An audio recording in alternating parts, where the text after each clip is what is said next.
Mac and cheese doesn't have to be boring at all. You can make this really delicious, so it's not just a globby mess there with cheese and cheap macaroni.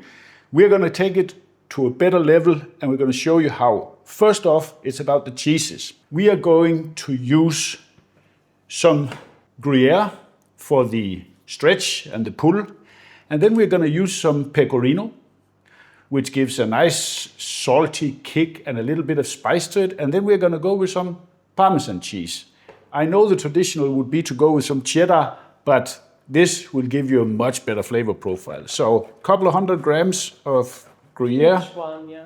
Yeah, and we just do it on this one. We do on the coarse side of the box grater because it melts easy, so you don't have to grate it very finely. So it's quick to grate. So I think that about does it, so I don't lose my fingers also.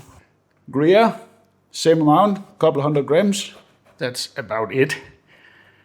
That's the Pecorino, right? That was the Pecorino. Yeah, I think I said Gruyere before. That was Gruyere was the first one. This was the Pecorino. And then we're going to do some Parmesan. Probably not as much as the two others, but let's say 100 grams. But there we want to go on the slightly finer side of your box grater because it's a very hard cheese, so you want to have a finer grate on this. And that is enough with the Parmesan. Now we see if we can get it out of the box grater here. There we are. And then we're just going to mix this up a little bit. And the reason for that, I will show you in 2 seconds. We want to mix it so we get sort of an even mixture of cheeses. And you want to have everything ready here before we start the sauce, because once we do that, it goes pretty fast actually. We're going to take a little bit of this and set it aside, something like that. So we can sprinkle that over top when we bake it, so we get a nice golden crust on our mac and cheese. So that's going to be good. And now for the sauce, choose a medium-sized pot and take it down to medium-low. And then we're going to melt some butter, in this case 6 knobs of butter, which is about a couple of 100 grams. Don't be stingy with the butter here, that's what makes all this good at the end. Let it melt so we can create our roux. Basically the base sauce here is a bechamel with cheese. And when all the butter is nice and melted, we are going to go in with some regular all-purpose flour, let's say 3 tablespoons. I'll see once we mix it up, maybe I need a little bit more. Get that mixed in with the butter. We want to cook this until we take out the raw flavor of flour. It has to cook for a minute or 2, something like that. I wouldn't take this all the way to a brown roux because that's not the color we want on this sauce. So we're just making a white roux. A little bit more flour, I would say. Maybe one more. Like that. It doesn't have to be an exact measurement. Just go by feeling. When it starts smelling good, then you know you are there. As I said, don't go for brown. You can go much further with this if you're creating other dishes. Now we're going in with some milk, 1 liter of full-fat milk, little by little, and then whisk it in. Otherwise you will get lumps. So take it little by little and whisk it and whisk it and whisk it. Because you see how thick that gets now. And you want to get all of that mixed well. Comes almost like wet sand. And you don't want to have those kind of lumps in your sauce. So keep mixing, keep stirring, keep whisking, and you will get a nice, beautiful, smooth sauce out of this. And now we can add the rest. Now we want to let this cook while stirring for a couple of minutes until it thickens up nicely before we add any of our other ingredients. As that thickens up, slowly we're going to add some of our spices and aromatics. First up, nutmeg. That's the best. I love nutmeg, and it belongs in a good bechamel. 1/4 teaspoon, 1/2 teaspoon, something like that. Also, don't overdo it in this because we're not making a bechamel for a lasagna or a pasticcio. Or moussaka. Or moussaka. So there we go. Let's say 1/2 nut. Give it a stir.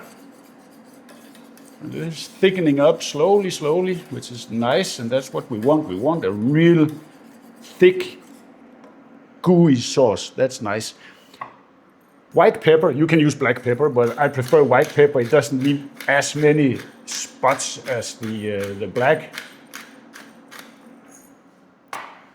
A pinch of salt, but be careful with the salt at this stage because the cheese is salty. So give it, let's say, 2 pinches at this point, and then we will adjust it at the end. Especially the pecorino is quite salty. Parmesan Also Parmesan, yeah.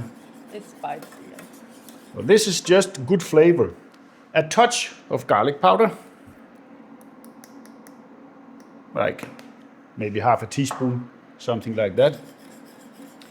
And here, use garlic powder. Don't try with fresh garlic because that will not be Incorporated nice no, there. Yeah. no. Garlic powder is the way to go here. And then the final touch on that is Dijon mustard. Like a good teaspoon of Dijon. That's sort of, no, that's not sort of, that is our sauce. Yeah. And now it has a nice thickness. Let's take it down just a notch here. It's already on low because we don't want it very warm now because now we're going to add our cheese and you don't want to boil your cheese. So take it with your bench scraper into the pot. There we go. Nice. And then we let that melt slowly here on low heat. It will melt pretty easy. And now we're just going to let this incorporate a little bit and simmer on very low because we, as I said, we do not want to boil this, but we want to let it melt nicely and incorporate. While that does that, we will move on with our macaroni. In this case, though, it is a Greek version called Koftò, which is slightly smaller that we are going to use. We're going to boil this in salted water for 5 to 6 minutes. The packet says 7 to 9, but boil it a couple of minutes less because we are going to have it in the oven for some time also. Pasta is almost done. Sauce is ready. I did taste it for salt and it was spot on, so I didn't add anything extra at all. Now we take our nice sauce and our pasta and we get that in there. It's not one of my, usually you make a mess. Then my wife, she complains. Well, you're more careful than the average man, so it's okay. I'll take that. I'll take that as a win. Exactly. Now we want to get all this mixed nicely in. And also another reason we don't boil the pasta all the way because the pasta is not finished absorbing liquid. So it will absorb some of the flavors from the sauce. This is going to be so good. And you want to have it saucy. You don't want this to be overly heavy on the macaroni. You want sauce in this. That's very important. An oven pot, which has been oiled. And now we simply pour our beautiful mixture in here. Ooh, that looks promising. It does actually. Let me just get my spoon here. It does look promising. And it smells good. And I tasted the sauce. I'm not revealing anything yet, but Well, bechamel, what can go wrong there? yeah, and then again bechamel with a lot of cheese. Yeah. So there we have it. Give it a bit of a shake. Now, the final thing that I'm going to do is, remember we preserved some cheese. I'm going to give that some panko breadcrumbs. Ah. So we get a little bit of a crunch, but I want to get it, I don't know how much, maybe half of this. I want to get it mixed so we have like a mixture of panko and cheese. That will give us that little bit of crunch on the crust there when we get it out of the oven, and that's going to be a real treat, trust me. Sprinkle this over top with a nice panko so we get a nice cheesy layer with crunch. There we are. And there we have it. Beautiful. It's going to be so nice, crunchy and gooey and cheesy on the inside. Oven, middle rack, 180 degrees, 350 Fahrenheit. And then that goes in here for 20, 25 minutes until it looks good. Until it gets a good color. Just go by looks here.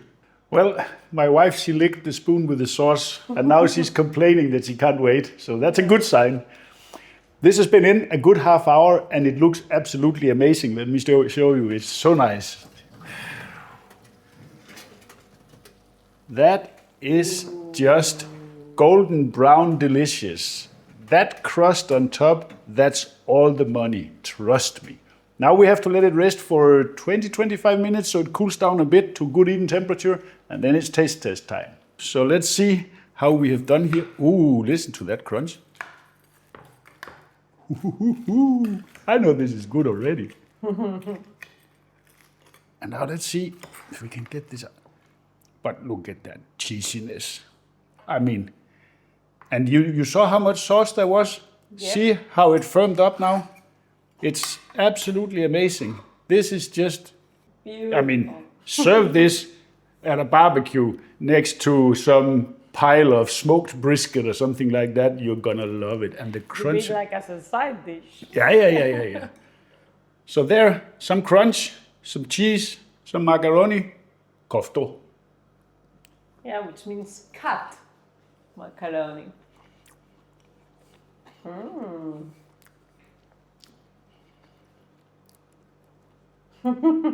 That is decadently good.